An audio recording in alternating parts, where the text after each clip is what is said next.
नमस्कार, मैं हूं आमिल बेग। आप देख रहे हैं सिटी बुलेटिन न्यूज। पेश हैं आज के प्रमुख समाचार। दीपोत्सव को सकुशल संपन्न कराने के बाद अयोध्या का जिला प्रशासन छठ पर्व, 14 कोसी परिक्रमा, पंचकोसी परिक्रमा और कार्तिक पूर्णिमा स्नान को सकुशल संपन्न कराने के लिए कमर कस चुका है।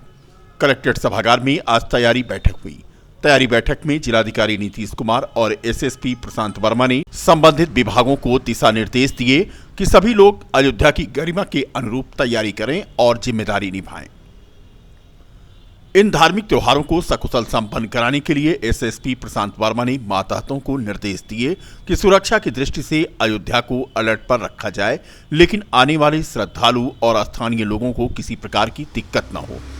दरअसल 30-31 अक्टूबर को छठ का पर्व और 1 नवंबर की रात 12:48 से 14 कोसी परिक्रमा शुरू होगी, जो 24 घंटे अनवरत चलती रहेगी।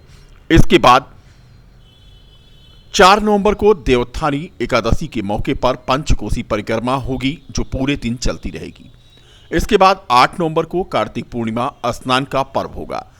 अयोध्या में राम मंदिर निर्माण के साथ साथ श्रद्धालुओं की आमद दिन पर दिन बढ़ती जा रही है।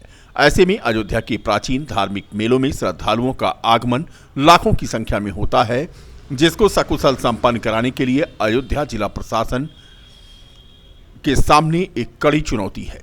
डीएम नीतीश कुमार ने कहा कि संबंधित विभागों को परिक्रमा पथ को जल्द से जल्द दुरुस्त कराने के निर्देश दिए गए हैं। लाइटिंग व्यवस्था, स्वास्थ्य सेवाएं दुरुस्त करने के भी निर्देश हैं।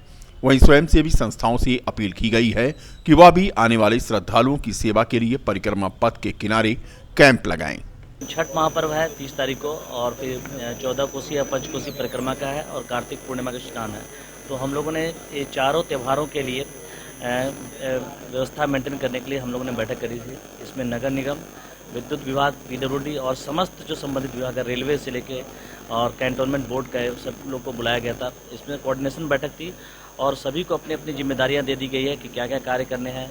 रोड्स कनेक्टिविटी ठीक करना है, पीडब्ल्यूडी को, विद्युत विभाग को तार का ठीक करना है, वन विभाग को पेड़ों की छटाई करके कटाई करके उसको व्यवस्थित तरीके से करना है। इसी सिंचाई विभाग को भी जो काम करने हैं, सभी विभाग को, नगर निगम को सफाई के लिए कह दिया गया है, घाटों की सफाई के लिए कहा गया है। तो एक कोऑर्डिनेशन बैठक थी, इसमें समस्त विभागों के लिए मानदंड तय कर दिए गए हैं, कार्य तय कर दिए गए हैं और उन्हीं कार्यों के आधार पर फिर हम लोग 30 तारीख को फिर एक बार हम लोग पूरा राउंड करेंगे।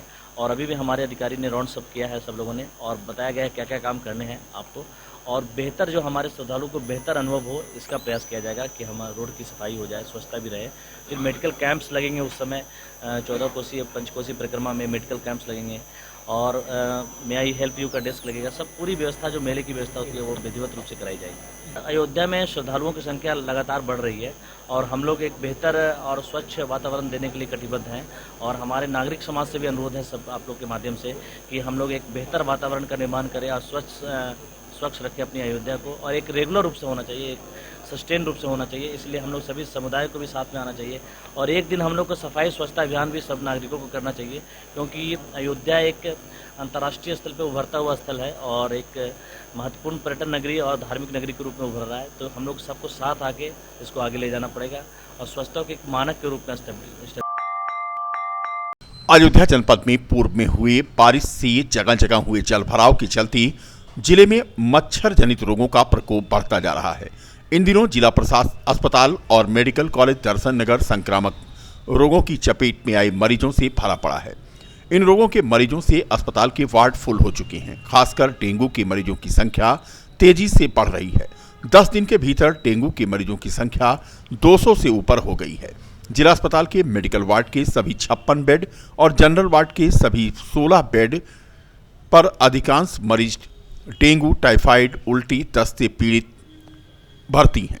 जिला अस्पताल के सीएमएस डॉक्टर सीबीएन त्रिपाठी ने बताया कि अब तक जिला अस्पताल में 65 डेंगू के मरीज भर्ती हुए थे, जिसमें 5 से अधिक अभी भी भर्ती हैं। बाकी को डिस्चार्ज किया जा चुका है। वहीं सरकारी अस्पतालों के साथ साथ प्राइवेट अस्पतालों में भी डेंगू के मरीज भर्ती हो रहे हैं। यहाँ तक कि ज़्यादा गंभीर हालत में कई डेंगू के मरीज लखनऊ भी रिफर हो रहे हैं। कुल मिलाकर के नगर निगम फागिंग नहीं करवा रहा है, कहीं भी फागिंग होता नहीं दिखता है। यह वजह भी है डेंगू के प्रकोप का, साथ साथ में साफ सफाई व्यवस्था ना होने की वजह से भी मच्छर डेंगू पैदा कर रहे हैं।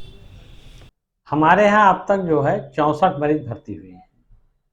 64 मरीज में 5 मरीज इस समय भर्ती हैं और शेष सबको डिस्चार्ज किया जा चुका है।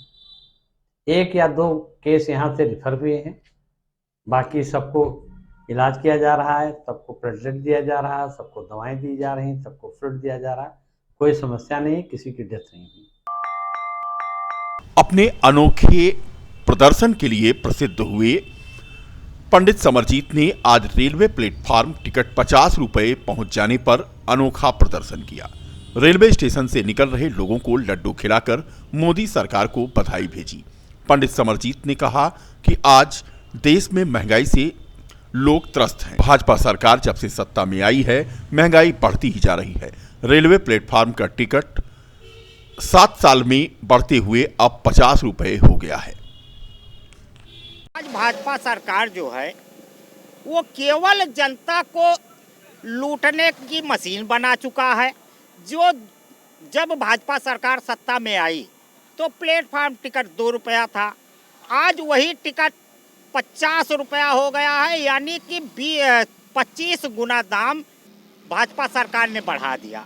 हम यही आज पूछना चाहते हैं कि क्या आप भारत की जनता को पैसा कमाने की मशीन बना चुके हो? प्रतिदिन हर सामान का रेट बढ़ाते जा रहे हैं। जनता को केवल चक्की में भाजपा सरकार पीसने का काम कर रही है। और हम आज यही कहना चाहते हैं, हम यही मैसेज देना चाहते हैं जनता को। जो हमारे ट्रेन से उतर रहे थे, हमने सबको लड्डू खिलाया और योगी मोदी को बधाई देने का काम किया, जो उन्होंने ट्रेन का दाम बढ़ाकर जनता को गुमराह करके भाजपा सरकार लूटने का काम कर रही है। हम यही मैसेज देना चाहते हैं कि अब भाजपा सरकार महंगाई पर कंट्रोल कर ले, वरना यही भारत की जनता इस भाजपा सरकार को 50 साल पीछे खदेड़ने का काम हमारे देश की जनता अब करने वाली है 2024 के चुनाव में। दिव्यांग सपा नेता पंडित समरजीत। अयोध्या के गोकुल भवन मंदिर में स्वर्गीय राम सेवक दास की 16वीं पुण्यतिथि धूमधाम के साथ मनाई गई। इस पुण्यतिथि के अवसर पर गोकुल भवन मंदिर के महंत परशुराम दास और अयोध्या के साधु संतों ने राम सेवक दास की प्रतिमा पर पुष्पांजलि अर्पित करके उन्हें श्रद्धांजलि दी। इस पुण्यतिथि के अवसर पर भंडारे का भी आयोजन किया गया, जिसमें अयोध्या के साधु संत और श्रद्धालुओं ने पहुंचकर भंडारे का प्रसाद ग्रहण किया। गुरु भाई श्री राम सेवक दास जी की 16वीं पुण्यतिथि है और इसके मनाने में ये सब भक्त वृंद आए हुए हैं। कोई लखनऊ, कानपुर, कहाँ के सीतापुर, बनारस, कहाँ के तमाम लोग आए, प्रतापगढ़ वगैरह। क्या क्या कार्यक्रम होगा? कार्यक्रम तो कुछ नहीं, भोजन प्रसाद पाई है और कोनो विशेष कार्यक्रम नहीं रखा जाता। परशुराम दास गोकुल भवन।